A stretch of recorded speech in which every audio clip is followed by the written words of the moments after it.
আছিস, তোর এই মাসে মাইনেটা দিয়ে দেবো। আর দেখিস দেরি করিস না, তারপরে আমি কিন্তু আবার বেরোবো। ঠিক আছে? ঠিক আছে, আসছি।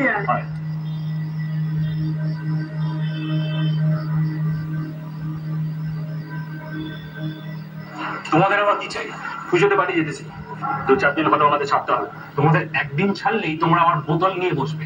সেই গন্ডগোলটা হওয়ার পরেও আমি জানি এখানে তোমরা লুকিয়ে লুকিয়ে মদ খাচ্ছ, তাই তোমাদের ফ্যামিলিকে আমি ফোন করে জানিয়ে দিয়েছি এই পুজোতে তোমরা এখানেই থাকবে।